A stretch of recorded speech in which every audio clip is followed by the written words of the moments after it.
स्वागत आहे आपला नवीन व्हिडिओमध्ये। आज आपण बनवणार आहे शाबू तांदळाची खिचडी। ते साबुदाणा मी चांगला भिजवून घेतला बघा, हे असं एकदम चांगला मोकळा साबुदाणा घेतलाय चांगला।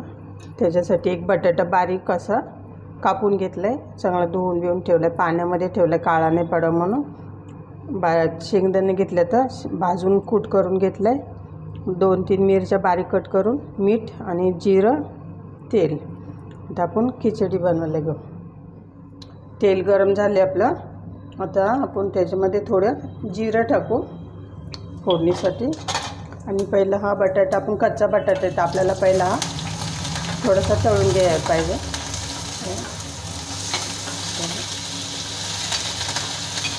बारीक कापून घेतलं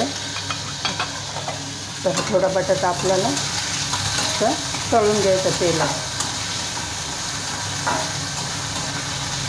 चांगला शिजवून घ्यायचा। आता आपला बटाटा बघा अर्धा निम्मा तळून झालाय। आता आपण ह्याच्यात मिरची टाकून घेऊ, 2-3 बारीक कट करून घेतल्यात मिरच्या, ते टाकल्यात।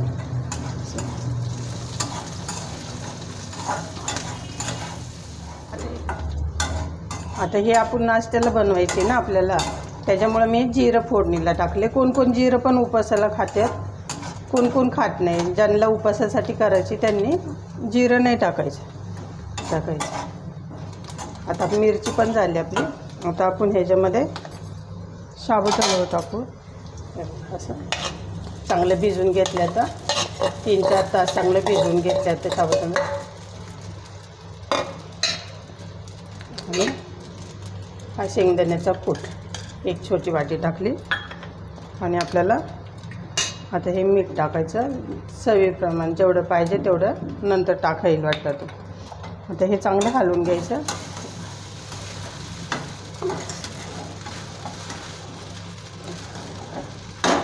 एकदम मोकळी खिचडी होती आणि लगेच होते। आता आपण हिला पूर्ण नाही परतून घेतलेली, आता थोडी परतली, थोडीशी अर्धी कच्ची अशी आहे। तर आता ह्याच्यावर आपण झाकण ठेवू आणि गॅस बंद करायचा। आता हे 5 मिनटं अशीच वाफेवर ठेवायची। 5 मिनटांनी आपण ह्याचं झाकण काढून घ्यायचं। आपलं 5 मिनटं झाले, आपण झाकण काढू बघा। आता ह्याला चांगलं हलवून घ्यायचे, परत मिक्स करायचे।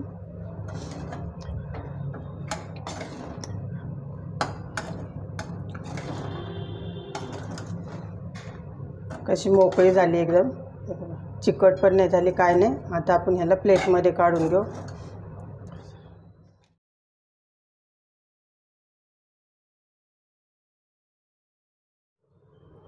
तयारी आपली साबुदाणा खिचडी। व्हिडिओ आवडला तर लाईक करा, शेअर करा। भेटू एक नवीन व्हिडिओमध्ये। धन्यवाद।